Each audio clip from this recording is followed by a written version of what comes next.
Eu sempre tive a convicção de que, se alguma fissura surgisse em meu relacionamento, eu seria avisada por um pressentimento nítido, uma intuição avassaladora, ou talvez até por um sinal místico que me alertaria sobre a desventura iminente. Contudo, a vida, em sua cruel ironia, raramente se curva a presságios.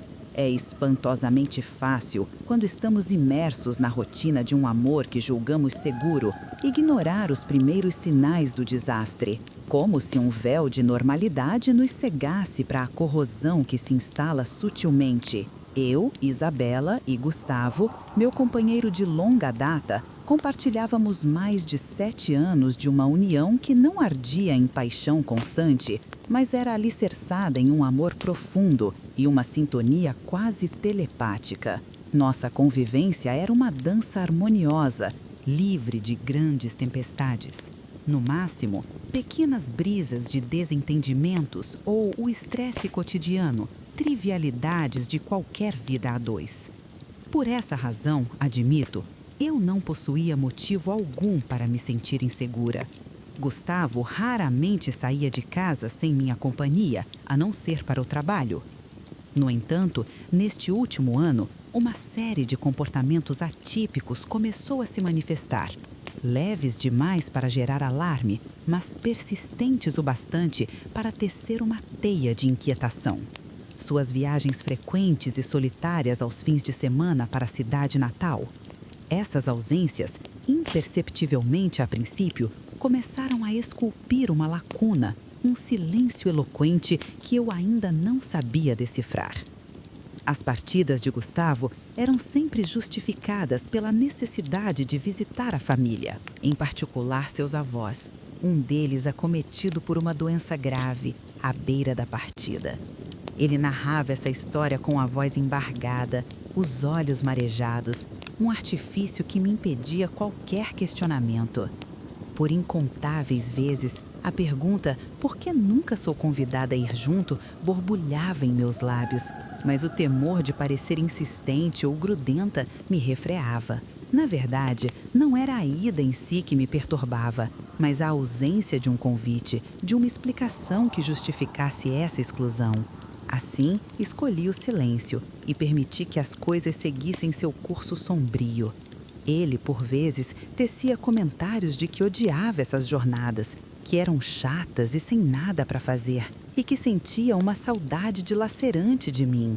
Mencionava também que se hospedava na casa dos pais, pois a morada dos avós não dispunha de espaço. Eu acreditei, sem resquício de dúvida, pois não concebia que o homem que jurava amor eterno pudesse tecer uma teia de mentiras. Essa farsa se desenrolou até que um fatídico fim de semana chegou e, com ele, a revelação brutal. Era o final de tarde de uma terça-feira, o crepúsculo tingindo o céu de tons cinzentos e premonitórios. Eu estava completamente absorvida em relatórios de trabalho urgentes, enquanto a televisão, em mudo, exibia notícias distantes e indiferentes.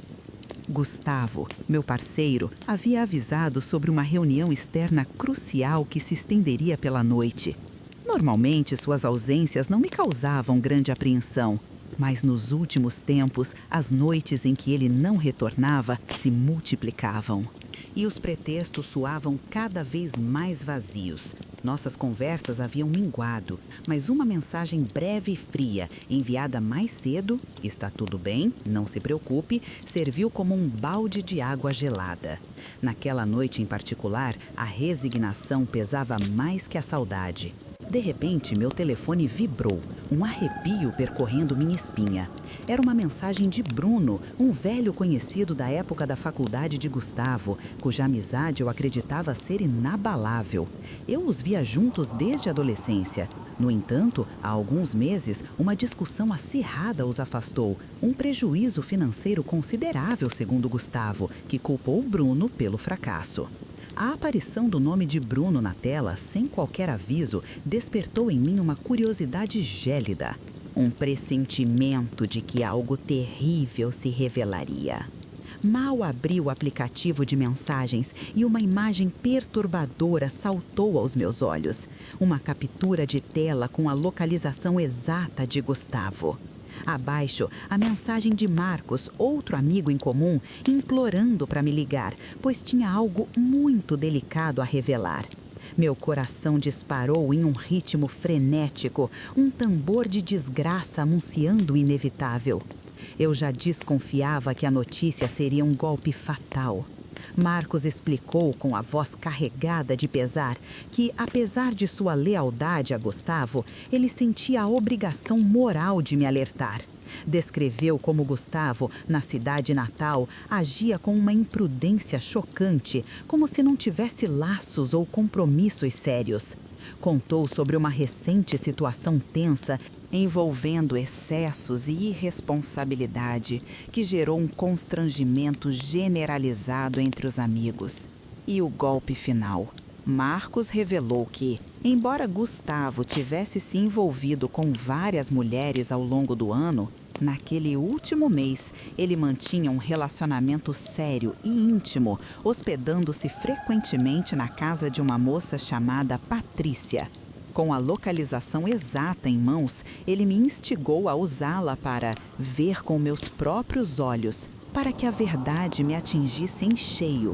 Marcos disse que não suportava mais me ver postando momentos românticos nas redes sociais enquanto vivia uma mentira cruel. Eu estava fixada naquele mapa, a tela brilhando como um espelho de minha própria desgraça, sentindo uma angústia gélida me consumir por inteiro.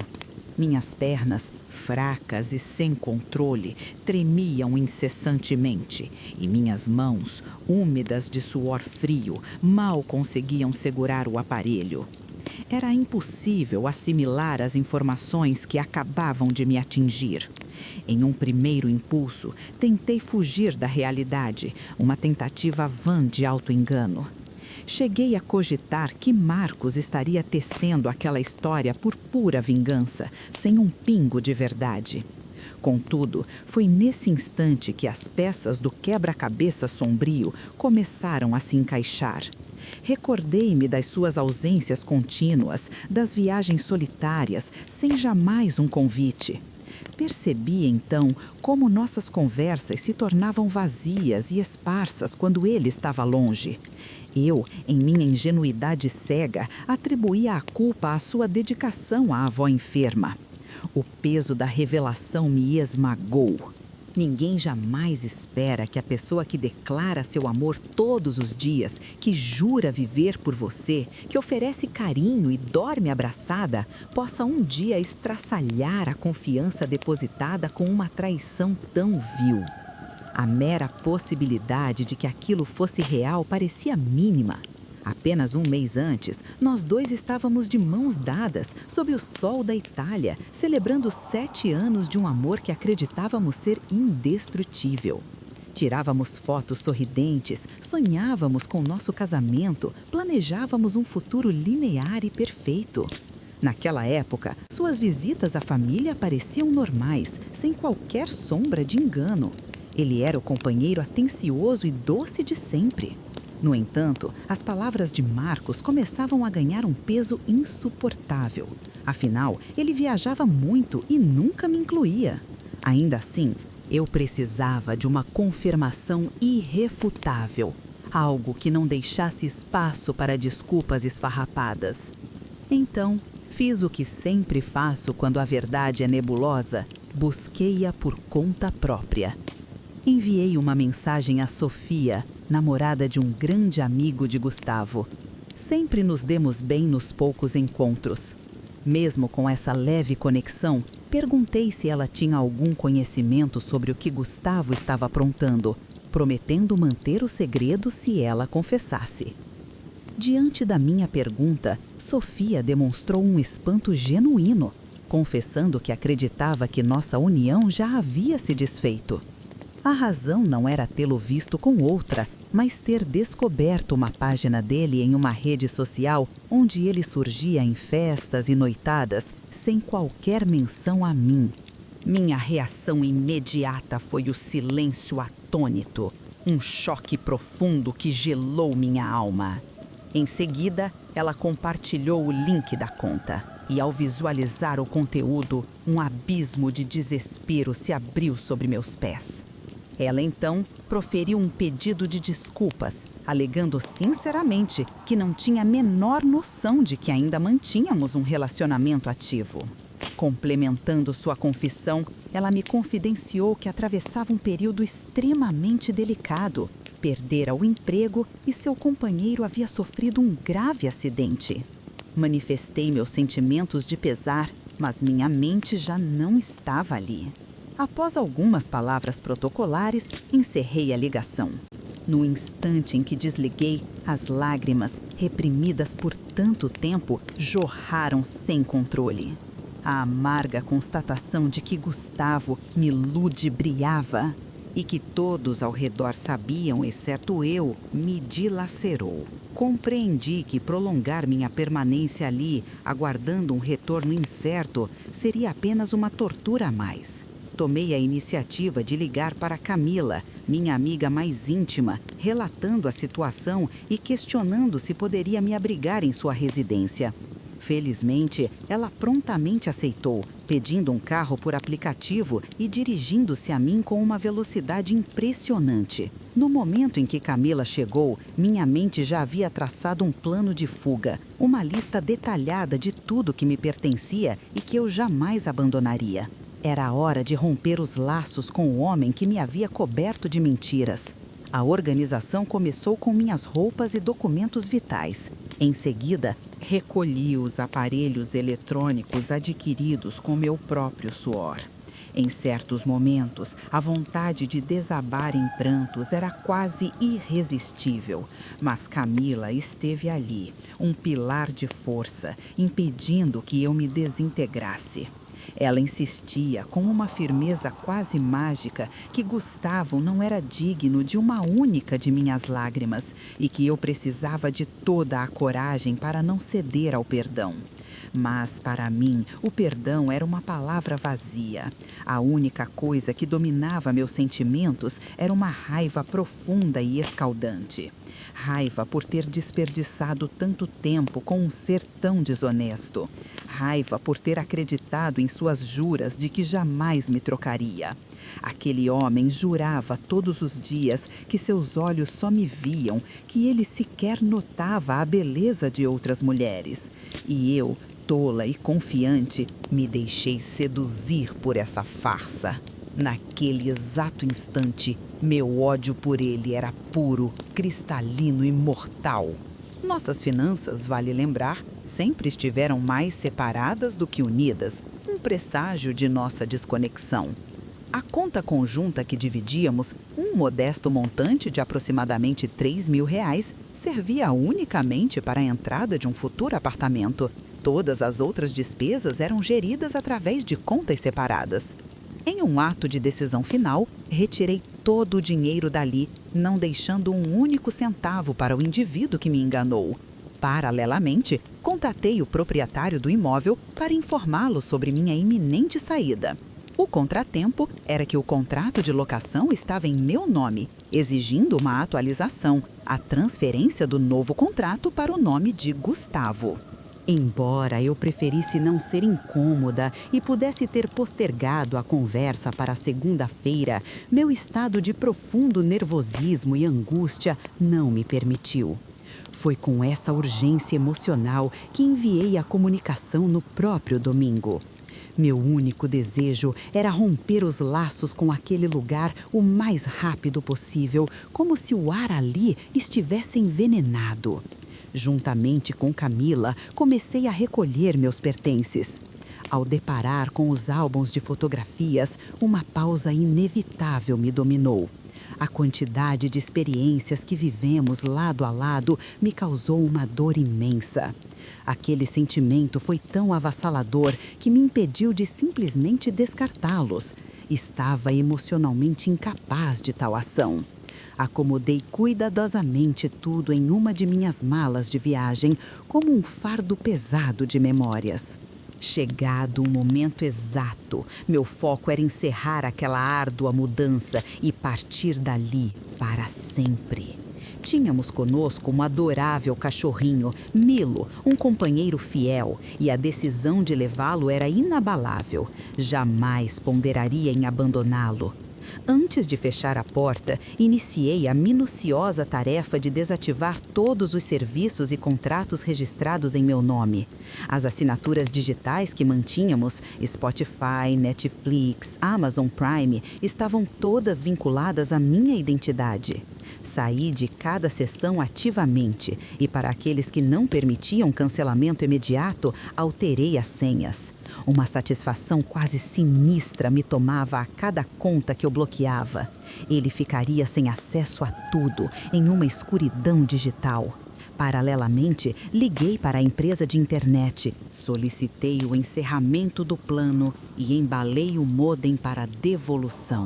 Mesmo sendo domingo, dia de descanso, enviei um comunicado urgente à área de recursos humanos da minha empresa, solicitando a exclusão de Gustavo do meu plano de saúde. Lembrei-me também da nossa união formalizada, um pacto de conveniência e segurança mútua, agora uma farsa. Decidi que, assim que o sol nascesse, procuraria um advogado para dar início à dissolução dessa união estável. A dor de deixar para trás a casa que eu mesma ajudei a mobiliar e decorar, sentindo como se estivesse abandonando uma parte vital de mim, foi um sofrimento imenso, quase um luto. Antes de dar as costas para sempre, peguei uma antiga recordação que ele me havia presenteado, um objeto que um dia guardou grande significado entre nós. Deixei-o sobre a bancada da cozinha e, ao seu lado, dispus uma única pena branca, como um sinal de que ali se encerrava a nossa história e que eu desejava paz, uma paz fria e distante. Por mais que pudesse parecer um gesto infantil ou estranho, na verdade, me ofereceu um breve alívio para a dor sufocante que eu sentia. Juntamente com Camila, registrei em vídeo cada detalhe do apartamento após ter retirado todos os meus pertences. Filmamos tudo, cada cômodo, cada canto. Talvez parecesse excessivo, mas era uma medida de proteção contra qualquer tentativa dele de me prejudicar ou criar problemas com o proprietário. As chaves do imóvel foram depositadas na caixa de correio, conforme combinado com o dono. Em seguida, enviei o vídeo para ele, como comprovação de que tudo estava em ordem. É claro que minhas mensagens de despedida na cozinha não foram mostradas. Eu imaginava que choraria sem parar, mas, surpreendentemente, nenhuma lágrima desceu. Eu me sentia entorpecida, quase ausente, como se a ficha da separação ainda não tivesse caído completamente, como se meu espírito tivesse se separado do corpo. No caminho até a casa de Camila, tomei a decisão definitiva: bloqueá-lo em todas as redes sociais e aplicativos, selando a porta para o passado.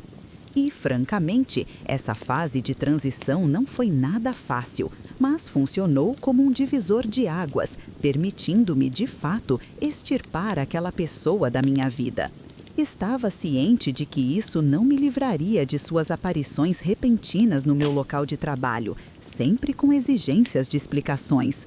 Decidi, em Trum, que se tal situação se repetisse, acionaria imediatamente a segurança para retirá-lo à força. Quando finalmente me instalei na casa de Camila, cercada por malas e caixas, com meu fiel companheiro de 4 patas, Milo, dormindo serenamente no tapete, senti meu corpo implorar por descanso. Mesmo exausta, sentei-me diante do computador e alterei todas as minhas senhas de e-mail e redes sociais. Aquela madrugada foi genuinamente árdua. Consegui cochilar, mas acordei abruptamente por volta das 3 da manhã. E então, aquela sensação aterradora de despertar e constatar que não era um pesadelo, mas sim a mais pura e cruel realidade, me causou uma dor lancinante. O desespero se instalou, chorei copiosamente, mas quando o sol raiou, levantei-me e tomei um banho gélido para tentar reativar meus sentidos e afastar da minha mente aquele indivíduo desprezível. Camila, sem dúvida, foi um suporte inestimável, uma âncora em minha tempestade. Ela fez o impossível para me distrair, me puxando do abismo. Fiz uma rápida ligação para o meu local de trabalho, informando que meu início de expediente sofreria um pequeno atraso. Em seguida, contatei meu defensor legal, buscando confirmar sua disponibilidade para uma conversa urgente. Sem muito pensar, tratei de me aprontar para sair e logo em seguida deixei o conforto temporário do lar de Camila. No percurso, uma sensação estranha de fome me acometeu. Fiquei em dúvida se era realmente a necessidade de alimento ou apenas uma manifestação da minha apreensão crescente. Um nó no estômago. A imagem dele, de Gustavo, não saía da minha mente. E uma curiosidade intensa me consumia sobre qual seria sua reação ao perceber que eu havia partido, levado tudo de mim. Tinha certeza de que ele teria tentado entrar em contato, talvez com mensagens ou chamadas incessantes. Porém, ele se encontrava na minha lista de bloqueados, em um limbo digital, impossibilitando qualquer comunicação direta. Houve um instante em que a tentação de retirá-lo da lista de bloqueados foi quase irresistível, mas consegui me conter a tempo, como se uma voz antiga me alertasse. Para ser completamente honesta, uma parcela de mim temia receber aquelas mensagens ardilosas, cheias de artimanhas, capazes de minar qualquer resistência e me fazer ceder, pois conhecia bem minhas vulnerabilidades. A facilidade com que me entregava aos seus encantos. Sabia que, com a intensidade do amor que sentia, seria fácil cair novamente nas suas conversas persuasivas. Meu destino era encontrar o profissional do direito para tratar dos trâmites da nossa união estável, agora um espectro do que fora. Enquanto esperava na sala de recepção, minha mente vagava, refletindo sobre a velocidade assustadora com que a vida pode dar reviravoltas, transformando tudo de um momento para outro, quase sem aviso, como uma maldição inesperada. No fundo, a vontade de chorar me apertou o peito naquele momento, diante da secretária impaciente, mas respirei fundo e consegui controlar as lágrimas, engolindo o nó na garganta. Busquei o amparo de um advogado de confiança e ele, com uma clareza que trazia um raio de luz, me explicou cada passo do que eu deveria fazer a seguir.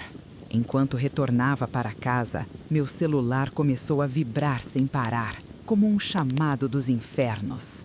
Diversas chamadas não identificadas surgiram na tela e eu tinha a forte convicção de que era Gustavo, insistindo em falar comigo por diferentes linhas telefônicas, buscando uma fresta em meu bloqueio.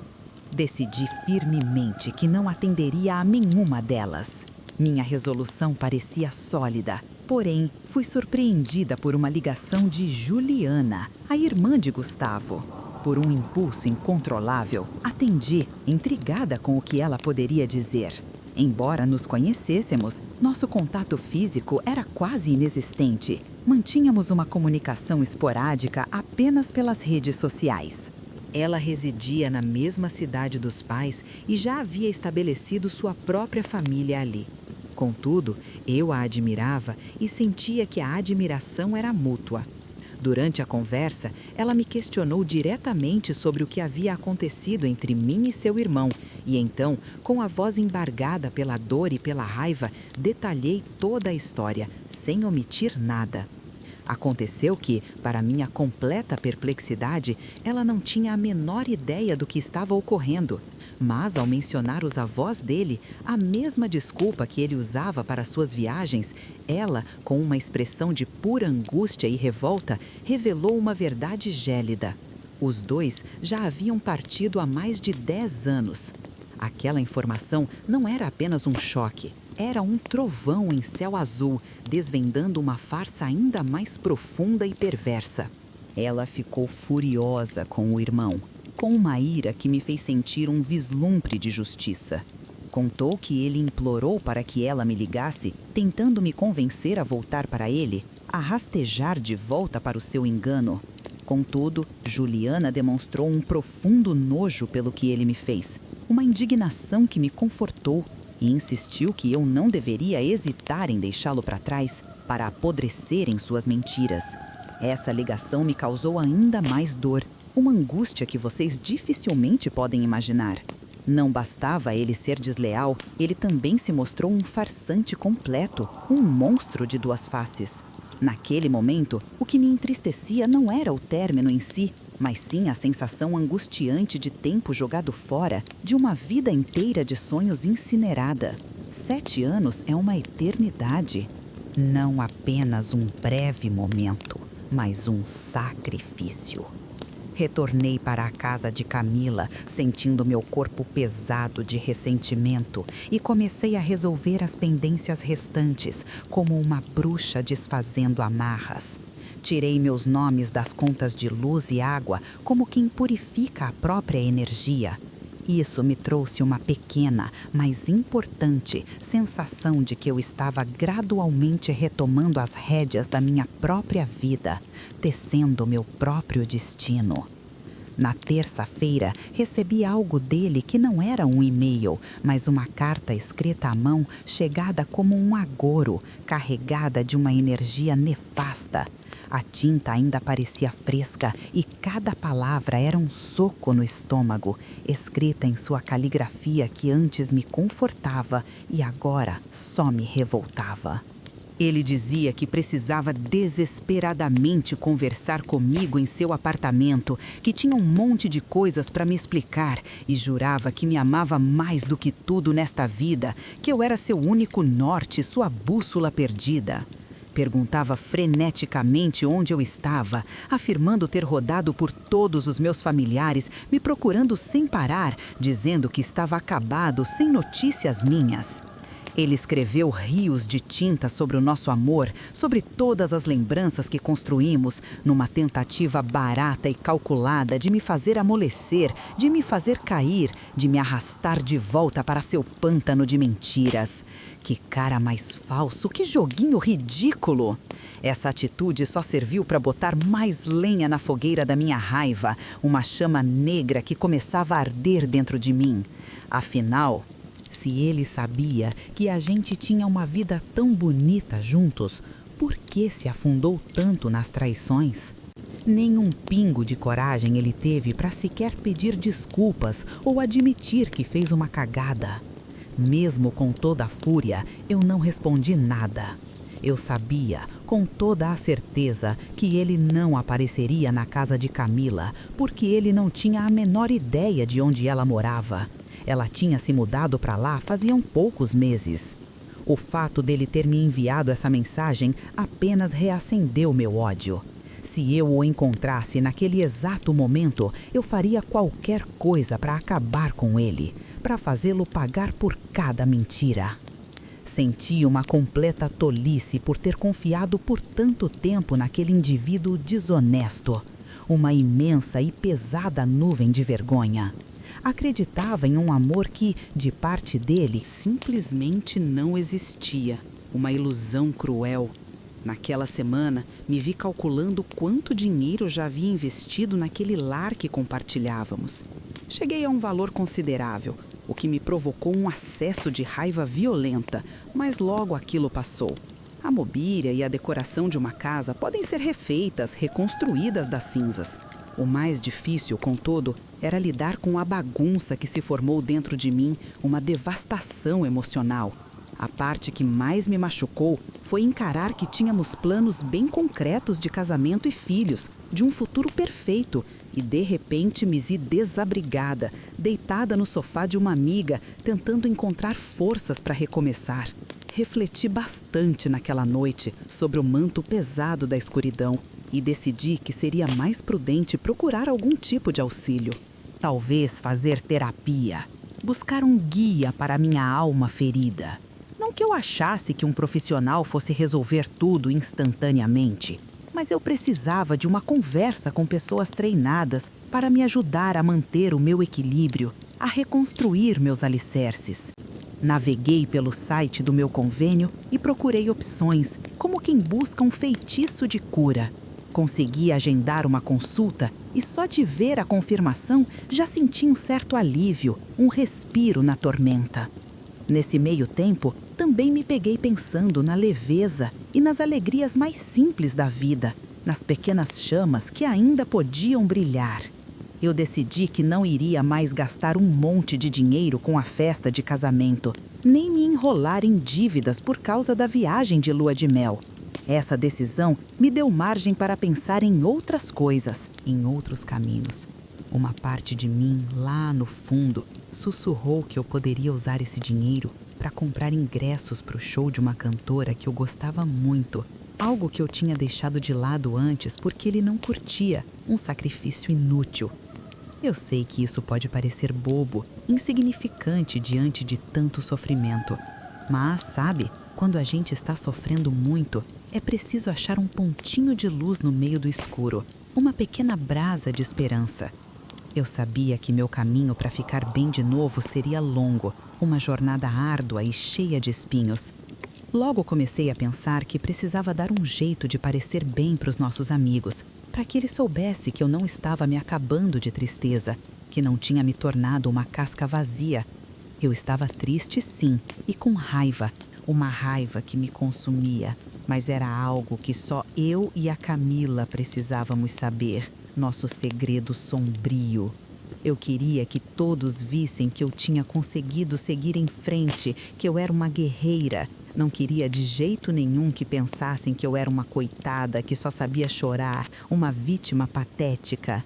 Eu achava que já tínhamos chegado no fundo do abismo, que nada mais poderia dar errado, mas aparentemente Gustavo ainda pretendia cavar mais fundo, arrastando-me para um inferno pessoal, e eu estava completamente despreparada para o nível de caos que se desenrolou em seguida.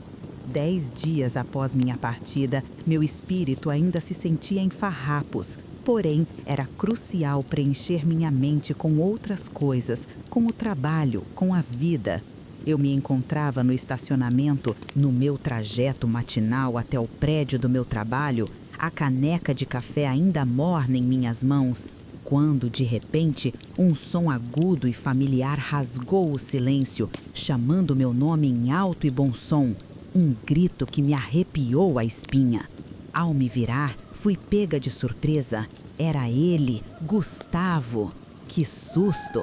Eu não esperava de forma alguma me deparar com aquela figura incômoda ali, uma aparição de um pesadelo. Ele se aproximou apressadamente, com uma feição de puro desespero, os olhos injetados, e começou a falar tudo de uma vez sem tirar um respiro.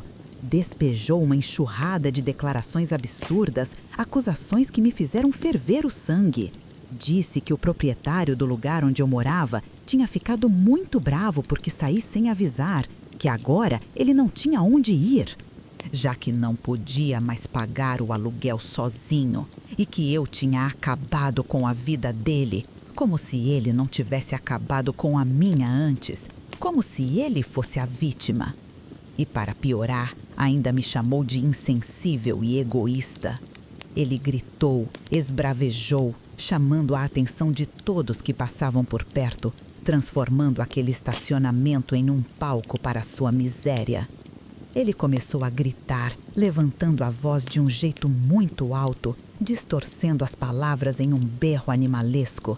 E quando tentei pedir que ele falasse mais baixo, ele não deu a mínima atenção. De repente, ele virou tudo contra mim, acusando-me de ser a culpada, que nenhuma mulher de verdade deixaria um homem sozinho daquele jeito, e que isso mostrava quem eu realmente era, uma criatura fria e insensível. Aquela reação dele me deixou tão chocada, tão estarrecida, que não consegui dizer nada. Na verdade, minha voz tem um problema peculiar. Ela some completamente quando fico com raiva, algo que, infelizmente, não tem conserto, um defeito que me deixava ainda mais impotente. A coragem dele era demais, beirava a insanidade. Ele berrava que eu era impossível de aguentar, que eu era muito estressada e que qualquer homem se cansaria de mim com o tempo, despejando uma torrente de veneno. Para piorar tudo, Gustavo teve a audácia de dizer que queria o nosso cachorro, Milo. Ele afirmou que o cão era dele, que iria resolver isso pela justiça e que eu não tinha nenhum direito sobre ele.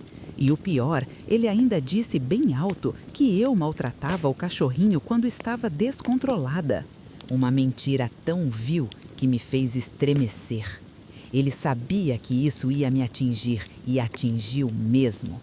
Senti meu corpo inteiro tremer de raiva, uma raiva gélida, porque eu amava o pequeno Milo com toda a minha alma e jamais o daria para ele, nem que me custasse a própria vida. Ele começou a berrar escandalosamente ali na festa, fazendo com que todos os presentes se virassem para nos encarar, testemunhas involuntárias de seu circo de horrores. Ele acusava-me de ter roubado o dinheiro que juntamos para a viagem, uma mentira descarada que me fez sentir um calor escaldante de fúria. A vontade imediata era avançar contra ele, derrubá-lo no chão e mandá-lo para bem longe dali mesmo, para as profundezas do inferno. Uma fúria descomunal tomava conta de mim, uma sensação que mal podia conter. Uma sede de vingança que começava a germinar.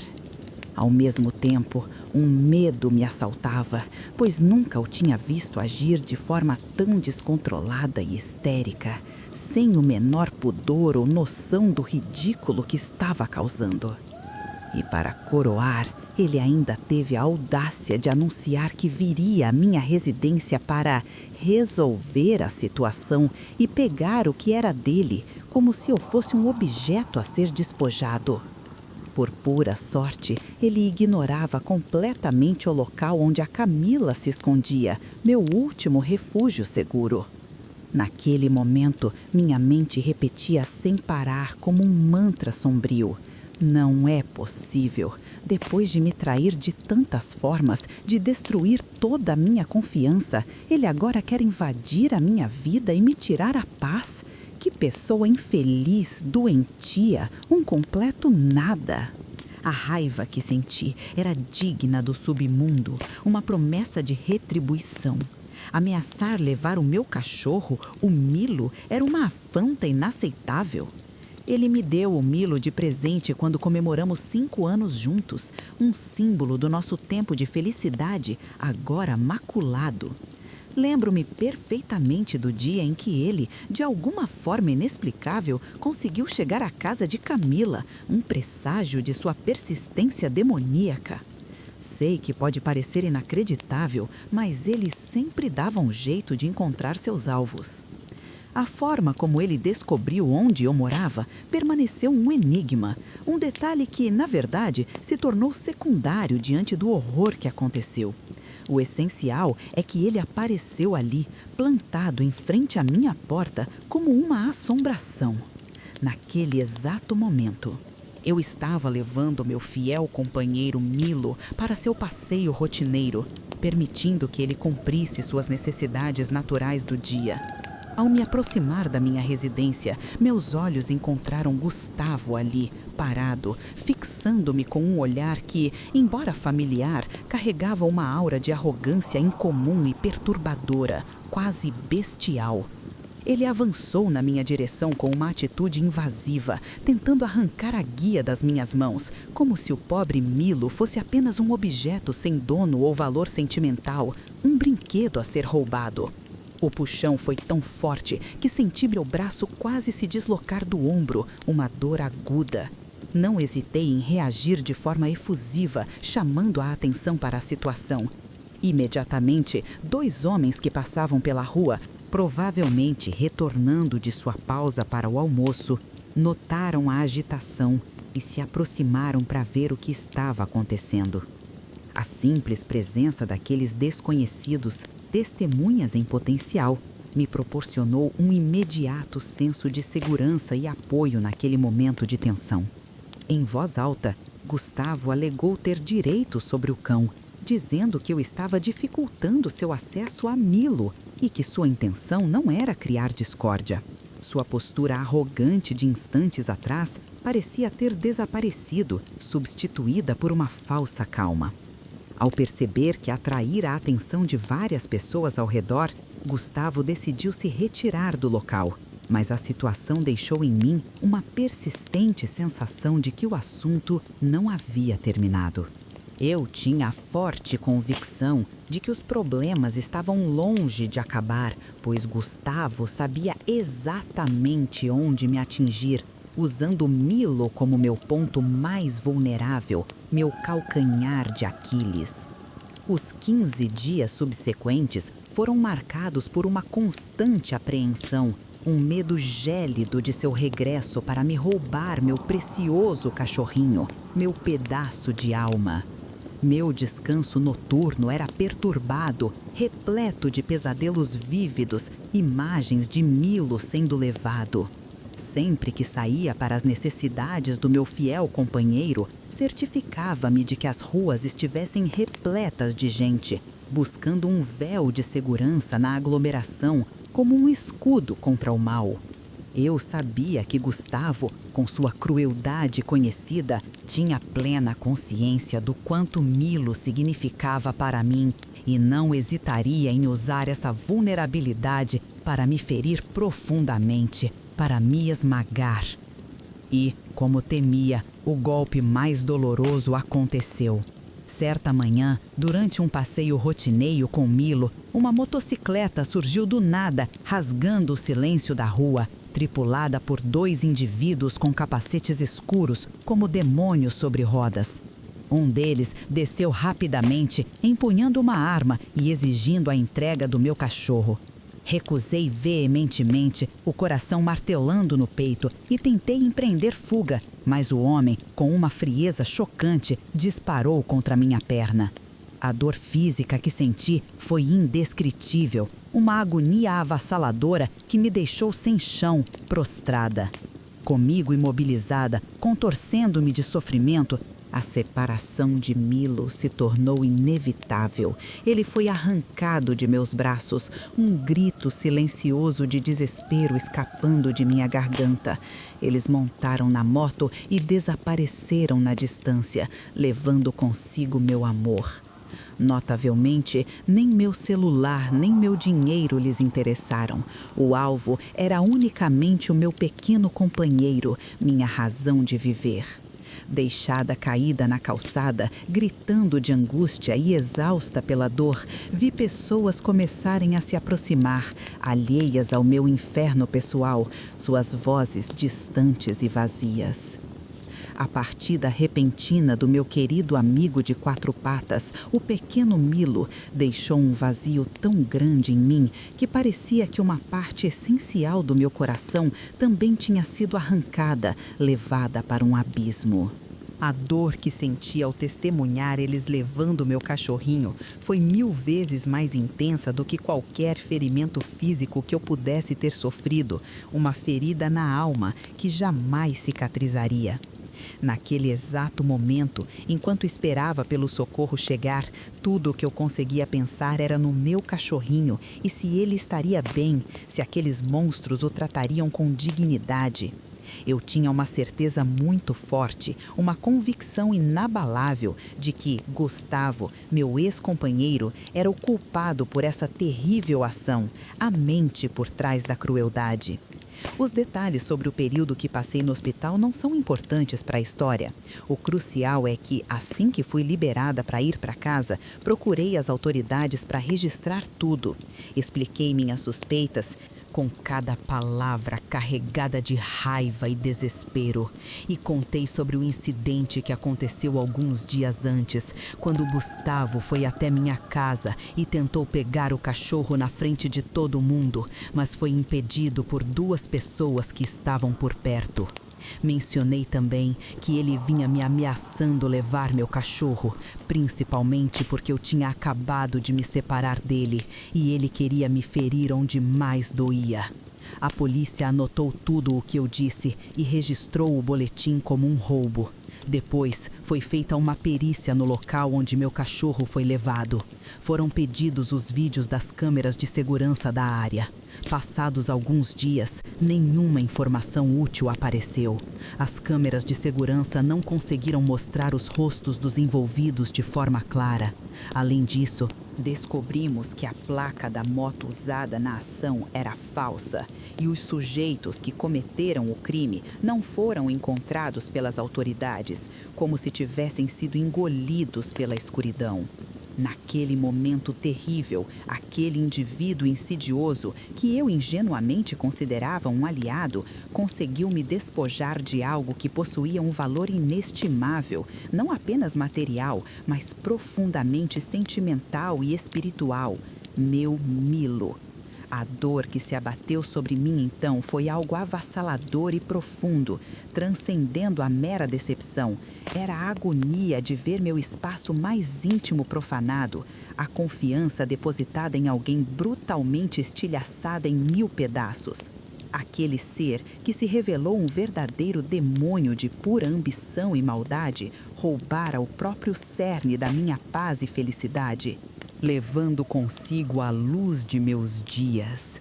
Senti um ódio glacial, um fogo consumidor que ardia incessantemente em minhas entranhas. Uma emoção completamente nova e aterradora, quase infernal. Não se tratava apenas da humilhação de ter sido manipulada e enganada, mas da perda irrecuperável do meu tesouro mais sagrado, meu pequeno guardião. Eu clamava por uma justiça implacável, por ver Gustavo exposto em toda a sua vileza e derrotado, pagando com a própria ruína por sua traição execrável. Sei que essa ânsia por retribuição soa extrema, quase sombria, mas era a manifestação mais pura da dor absoluta que me consumia. Um desejo ardente de que ele sentisse o mesmo sofrimento, uma agonia ainda maior. Não me orgulho de admitir, mas a verdade é que sentia um ódio puro e cristalino. Um anseio por vê-lo colher as consequências amargas de seus atos. Uma colheita sangrenta. Cheguei a contatá-lo pessoalmente, implorando com toda a minha força pela devolução daquilo que era meu por direito. Mas ele, com um riso zombeteiro e gélido, negou veementemente qualquer envolvimento, como um fantasma que nega a própria existência. Tentei apelar até mesmo para sua própria família, buscando algum auxílio para reaver meu bem, mas nem mesmo a intervenção deles foi suficiente para trazer de volta o que ele tão covardemente subtraiu de mim. Ele os manipulava com a mesma maestria com que me enganara. Ele distorcia a verdade para sua família e para as autoridades, jurando que éramos nós quem o julgávamos mal, que eu era a desequilibrada.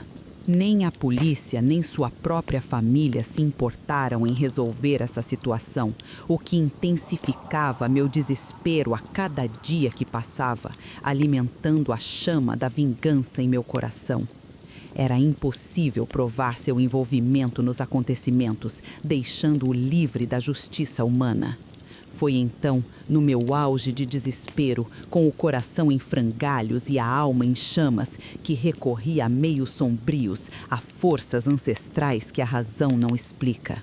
Não entrarei em detalhes sobre a conversa que tive com o pai de santo que encontrei em um beco escuro de uma cidade esquecida. Basta saber que implorei que ele destruísse a vida daquele homem, que um feitiço de vingança o alcançasse. Minha ira contra ele não era mais só pela traição, embora isso também contasse. Meu ódio principal, o motor de minha escuridão, era pelo fato dele ter tirado de mim o meu cachorrinho, meu Milo. Um ser sem alma, como ele provou ser, um espectro de humanidade. Talvez ele até o tenha matado, jogado seu corpo em algum lugar esquecido. Paguei por aquele feitiço com alegria, com a certeza de que a justiça divina, ou infernal, seria feita. E pagaria muitas vezes mais para vê-lo arruinado, seu sangue escorrendo em sofrimento. Mas não foi preciso. pois o destino, ou a magia, agiu logo no primeiro dia. Uma das mulheres que ele enganava tinha um namorado que, em um acesso de raiva cega e ciúme ardente, o matou com um tiro na testa, um acerto de contas brutal. Num bar que Gustavo frequentava religiosamente, uma figura inesperada surgiu das sombras.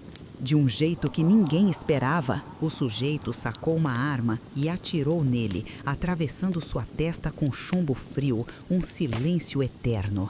Na sua defesa, o homem disse que achou no celular da namorada conversas onde Gustavo jurava amor e escrevia outras coisinhas impróprias, falando sobre o que adorava fazer com ela, seu corpo vil. Mas não foi só Gustavo que ele matou. No mesmo dia, ele foi até a casa da namorada e também tirou a vida dela, um rastro de sangue e tragédia.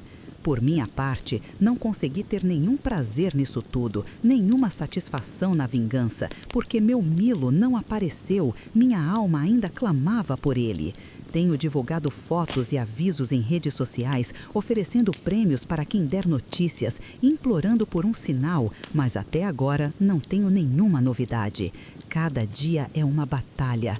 Já que acordo querendo encontrar o Milo, minha razão de continuar. Quanto a Gustavo, ele teve o que merecia, uma punição vinda das trevas. É uma pena que outra pessoa tenha morrido por causa disso, um sacrifício colateral. Se era destino que ele morresse por ter se interessado pela mulher do cara errado, eu não sei. Eu prefiro ficar com a ideia de que eu, Isabela, consegui minha vingança contra aquele canalha, que o meu ódio invocou a justiça que a lei não pôde trazer.